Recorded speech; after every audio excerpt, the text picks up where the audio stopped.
और जो साइंटिफिक तरीके से किसी घटना की इन्वेस्टिगेशन हो उसको करे। इसके लिए हम लोगों ने अपनी 112 की PRV 3,500 round the clock duty पर रहती हैं। फोरेंसिक लैब्स बहुत शानदार हम लोगों ने हर रेंज में बनाया हुआ है। कुछ अब डिस्ट्रिक्ट लेवल पर धीरे धीरे कोशिश कर रहे हैं जिससे कि कोई भी साइंटिफिक इन्वेस्टिगेशन में अगर कोई एविडेंस मिलता है तो उसको इमीडिएटली एनालिसिस की जा सके और गिरफ्तारी की जा सके और मुलजिमों को न्यायालय में सज़ा दिलाई जा सके। तो इस संबंध में हमारी जो क्वालिटी ऑफ सर्विस है उसमें पब्लिक सुधार चाहती है और हम भी कोशिश करते हैं। हमारे लिए गर्व की बात है कि उत्तर प्रदेश पुलिस, उत्तर प्रदेश की जो जनता उनकी सेवा करने के लिए है और निरंतर हम लोग एनालिसिस करते रहते हैं कैसे क्वालिटी ऑफ सर्विस इम्प्रूव करें। इस तरह के जितने भी मामले हैं हम लोग FIR लिखते हैं, इन्वेस्टिगेट कर रहे हैं और हम लोगों ने ये इंस्ट्रक्शन दिया हुआ है कि कहीं भी कोई हमारी बेटी हो या बच्चे हों उनके साथ कोई ज्यादती नहीं होने पाए और जब भी कोई पुलिस स्टेशन में जाएँ हो तो अच्छी तरह से उनकी बात सुनी जाए और अगर मुकदमा लिखने की आवश्यकता है तत्काल मुकदमा लिखा जाए। हमारे लिए गर्व की ये भी बात है कि हमारे अभी पुलिस बेड़े में पिछले 5 सालों में 36,000 लेडी कांस्टेबल्स ज्वाइन की हैं, जो अपने आप में रिकॉर्ड होगा। मेरे ख्याल से कई प्रदेश होंगे जहाँ 36,000 पुलिस बल भी नहीं होगा। और हमारी महिलाएं बहुत सारी DYSPs में भी हैं, हर रैंक में महिलाएं हैं। हर पुलिस स्टेशन में अगर औसत निकालेंगे तो 10 महिला कांस्टेबल्स हैं। तो हम चाहते हैं कि इसमें हमारी जो बेटियां हैं उनको किसी तरह की कोई दिक्कत ना हो, उनके साथ कोई क्राइम ना हो। सर एक मिनट, जो आपने बताया कि महिलाएं हर क्षेत्र में हैं, इससे जुड़ा क्वेश्चन है कि जो महिला अधिकारी, समर्थ अधिकारी है, नंबर 1 वो बाइट देने से बचती है। नंबर 1 कि अगर कोई चीज ऑन स्पॉट पे अगर वहाँ पर है, अगर उनसे बाइट मांगो तो कहती है हमको इसका आदेश नहीं। आप समर्थ अधिकारी से बात करिए। नहीं, मैं इस चीज़ को देखता हूँ। जहाँ तक हम लोगों ने कहा है हमेशा कि ऑफिसर्स हमेशा तथ्यों को सही जो तथ्य हों जांच के बाद उसको प्रेस को ज़रूर दे दें और अगर कोई कमी होती है तो हम लोग इसको देखते हैं और ठीक कर देंगे। हम लोगों ने पुलिस डिपार्टमेंट के लिए भी अपनी एक लक्ष्मण रेखा खींच रखी है। अगर under the colour of office अगर कोई ड्यूटी डिस्चार्ज कर रहे हैं उसमें उन्होंने मान लीजिए कोई एक्सेस कर दिया तो टॉलरेबल है, लेकिन अगर किसी क्रिमिनल के साथ एक्सेस करेंगे या किसी महिला के साथ, बच्चे के साथ दुर्व्यवहार करेंगे, उस चीज़ को हम नहीं टॉलरेट करते और इसके लिए हम तत्काल उनको डिपार्टमेंट की कार्रवाई करके बर्खास्त करते हैं। देखिए, जो वो उस दिन की जो घटना आई वो बहुत दुर्भाग्यपूर्ण घटना थी। उसमें कुछ लोग प्रेस का ID लेके अन्य प्रेस कर्मियों के साथ कुछ चीज़ों को कवर कर रहे थे, जबकि जो अभिरक्षा में थे उनको मना भी किया जा रहा था, लेकिन वो स्वमेव उस तरफ गए और उसके बाद से वो घटना हुई। उस कुछ सेकंड्स की घटना में अगर आपने पूरा वीडियो देखा होगा तो पुलिस ने बहुत ही दक्षतापूर्ण कार्रवाई करते हुए सभी अभियुक्तों को पकड़ लिया। आपने खुद भी देखा होगा कि गिरते हुए लोगों ने उसको किस तरीके से उसके हाथ वगैरह पकड़ के उनके वेपन सीज किए और गिरफ्तारी की। तो इस तरह के इसके लिए न्यायिक जांच आयोग 5 सदस्यीय गठित हुआ है। इसके पहले कोई ऐसा SOP नहीं उपलब्ध था कि आपने देखा होगा कि इन बंदियों को जब लंबे समय तक ट्रैवल कराया जा रहा था तो उस दौरान भी लोग बात कर रहे थे और गाड़ी का पीछा कर रहे थे, प्रिजन वैन का, उसमें भी दुर्घटना होने की संभावना थी।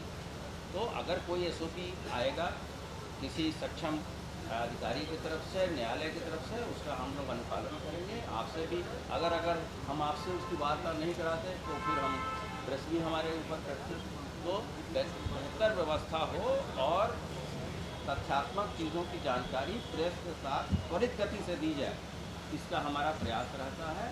और सोशल मीडिया पे जो उत्तर प्रदेश का रिस्पांस टाइम है वो लगातार इम्प्रूव कर रहा है और हम लगभग आज के दिन में 7 या 7.5 मिनट में हमारे किसी भी घटना पे जिला पुलिस या मुख्यालय से हम रिस्पांस प्रत्येक घटना का देते हैं। सर, हाल के दिनों में यहाँ लगातार टेलीफोन एक्सचेंजेस अवैध पकड़े जा रहे हैं। यहाँ पकड़ा गया है, नोएडा में पकड़ा गया है, प्रयागराज में। ये जो सब घटनाएं एक जैसी, क्या इनपुट है और इसके बारे में नहीं, इससे एक तो राजस्व की भी हानि है और इसमें कॉल्स कहाँ से रूट हो रही हैं, इन सभी चीज़ों का क्या इस बारे में मिला है कि गलत तरीके से नहीं, देश ये विरोधी गतिविधियों में विवेचना का प्रश्न है और इसमें सभी एजेंसियों के साथ बैठ के कार्रवाई हो रही है और आपने देखा होगा कि हाल फिलहाल में ज़्यादा से ज़्यादा कार्रवाइयाँ हम लोग कर रहे हैं।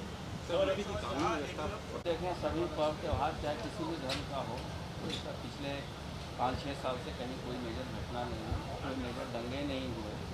लगातार अगर आप NCRB का डेटा देखेंगे तो सभी महत्वपूर्ण अपराधों में कमियां आई हैं। जैसे डकैती के मामले में लगभग 82% की कमी है। लूट के मामले में अगर हम 16 के सापेक्ष देखें तो 67% की कमी है।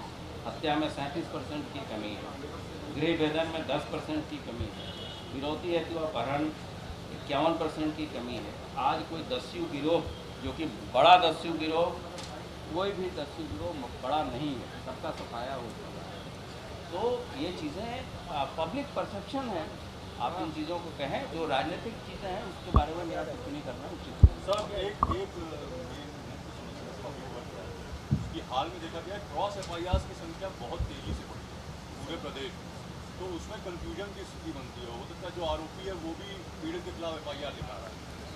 देखिए, FIR जहाँ तक लिखने का, कुछ चीज़ों में तो हम लोग जब टेक्नोलॉजी ड्रिवन हो रहे हैं तो हम लोग ऑनलाइन भी FIR दर्ज करते हैं। समस्या आप इस बात को कहते हैं कि हम उसका गुणवत्तापूर्वक निस्तारण करें और जो दोषी है उसी के विरुद्ध कार्रवाई होनी चाहिए। वरना अगर आप FIR दर्ज करने पर रिस्ट्रिक्शन डालेंगे तो फिर वो शिकायत पुलिस की होती है। तो FIR आजकल तो इस तरह से होना चाहिए कि कोई इंटरवेंशन ना हो, ज़्यादा से ज़्यादा लोगों का हो। और साइबर क्राइम पर अंकुश लगा देंगे क्या? आईटी के छात्रों को बता देंगे। इम्पॉर्टेंट चीज़ है, लेकिन ह्यूमन टच हमेशा रहता है।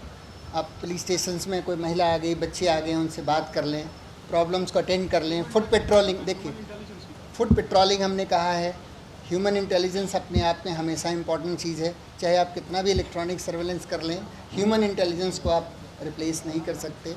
इसके साथ ही हम लोग कम्युनिटी पुलिसिंग पर फोकस कर रहे हैं, एंटी नारकोटिक्स ड्राइव पर फोकस कर रहे हैं कंटिन्यूसली। जैसे लड़कियों के कॉलेजेस हैं, स्कूल हैं, इवन हमारी फायर सर्विस जगह जगह जाती है। फुट पेट्रोलिंग में भी लोग जाके, इन निर्देश है कि आप बात करिए पब्लिक से। तो जो पब्लिक का एंगेजमेंट है उसकी अपनी इम्पोर्टेंस है, टेक्नोलॉजी की अपनी इम्पोर्टेंस है, और दोनों के कॉम्बिनेशन से आप बेस्ट डिलीवरी दे सकते हैं। Thank you.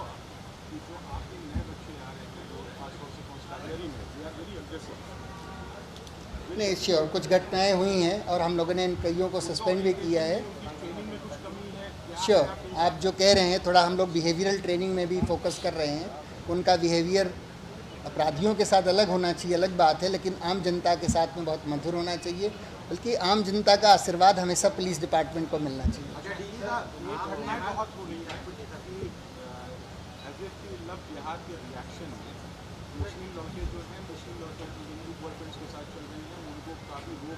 ये जो भी रूल ऑफ लॉ में है, हम लोग लॉ फॉलो करते हैं, और जो भी इस तरह के क्राइम होते हैं उसमें FIR लिख के इन्वेस्टिगेट करते हैं। Any other question?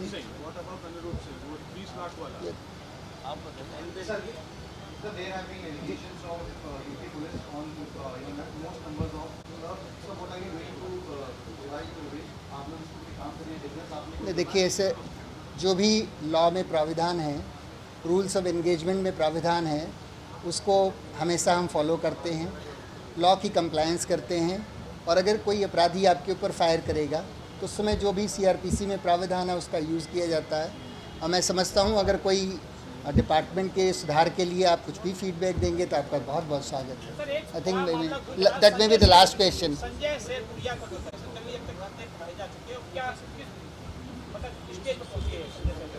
I think may be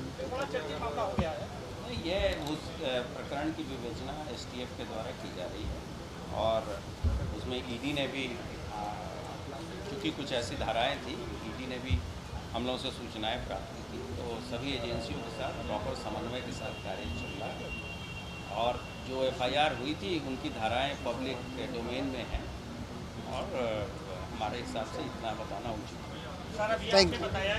इस संबंध में लगातार, चूँकि ये चीज़ें नए तरह के अपराध हैं, ये लगातार होते जा रहे हैं। इस मामले में हम लोग की इन सर्विस ट्रेनिंग चल रही है। आपने देखा होगा कि सभी रेंज मुख्यालयों पे साइबर थाने खुले थे, और इसकी अधिकता को देखते हुए हम लोगों ने हर एक थाने पे एक साइबर हेल्प डेस्क की भी स्थापना की है, जहाँ पर चीज़ें हो रही हैं और पूरे उत्तर प्रदेश पुलिस में साइबर एक्सपर्ट के साथ ऑनलाइन ट्रेनिंग भी कराई गई है सभी जोन।